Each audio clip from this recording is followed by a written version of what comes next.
Okay, so I'm on question 13, and this is 4.9, 4.10 sections of the graphing quadratics. And the question says, for what values of b does 6x squared plus bx plus 22 equals 0 have two imaginary solutions? So what we need to think about is the quadratic formula. The part under the square root is called the discriminant.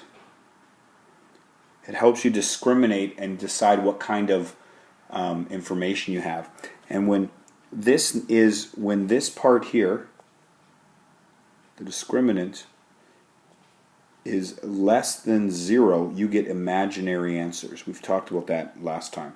So what I want is, so I have A is 6, B is B, and C is 22. I want to set B squared minus 4AC to be less than 0 to get imaginary numbers. So it's very similar to the previous two problems. You need to find your critical values. We don't know what B is, so we put B squared there.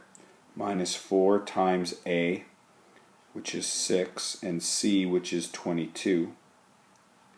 And we do some calculating here. We get B squared minus 528. Let's just say it's equal to 0 for now, and then we'll worry about the less than. So we get B squared minus or equals 528. If I take the square root of both sides, don't forget the plus or minus. So I get B equals, well, what is the square root of 528? Turns out if you do a little bit of checking, this is the square root of 16 times the square root of 33. This number here has only factors of 3 and 11, so it's going to be done. But 16 is 4. So this is 4 root 33. So I'm going to get plus or minus 4 root 33. So I draw the number line. Negative 4 root 33, positive 4 root 33. And if I look at this, this is a less than, so it should fill in the middle. So that goes right there. But I'm not allowed to be on those, because then it will get one real solution if this is set to 0, so it's got to be less than that. So that's what it's looking at here. It doesn't say how to represent it. I've technically represented it. If you want to be a little bit more exact or a little bit better, you might say B has to be greater than negative 4 root 33 and less than 4 root 33. Okay? A lot of people only put one of the answers down, so they only got half the credit. So I'm on question 14 now, and the general instruction says write a quadratic equation in the most appropriate form whose graph passes through the given points. Well, since this is a vertex, I'm going to do the vertex form. Y equals h x minus, y equals a x minus h squared plus k. That's the most appropriate form in this case, and it turns out that we have h here is 1, we have h is negative 1, k is negative 4, and then we have an x value and a y value that don't have anything special, they're just on the graph. So we have something to put here, here, here, and here. All we need to do is figure out a. So let's put those suckers in. And so we get negative 1 equals, we don't know what a is, we're going to put 2 minus negative 1, so I've done this here, and I've got this, and I've got this done.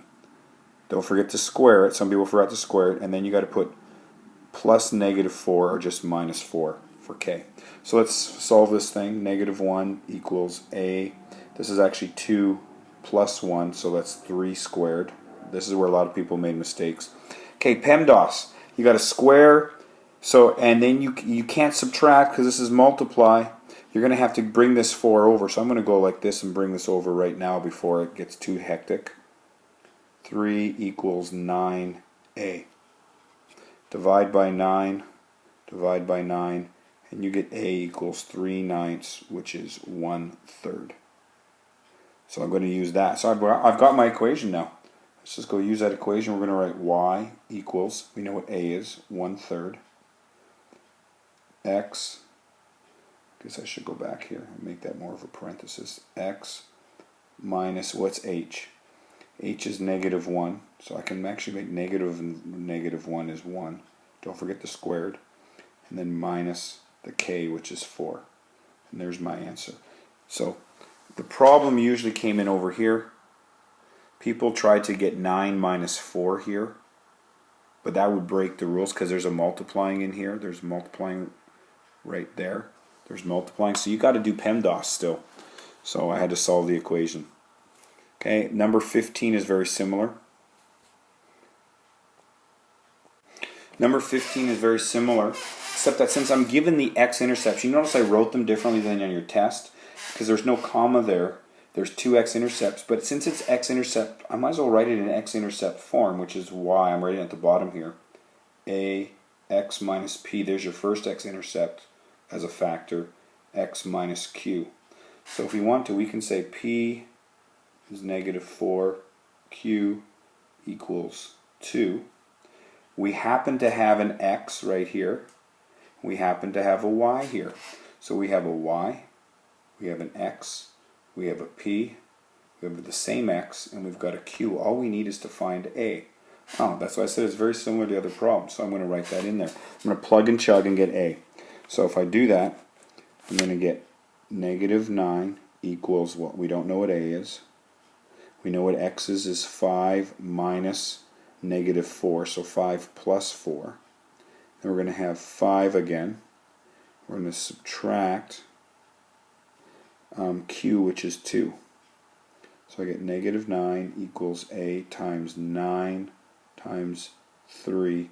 Well, that's 27 a's. And it's not because I'm Canadian that I chose a. Okay? And so what you get here is a equals -1/3. Okay, well I can put that in there. I'm going to leave this as y, this is x, but I'm going to put a number in for p and q that I had before, and I've got the equation. So when I do that, I get y equals -1/3 x minus -4 is +4 x minus 2. There it is there. There's our final answer. Okay, I'm going to upload this sucker and we'll do some more there in a little bit.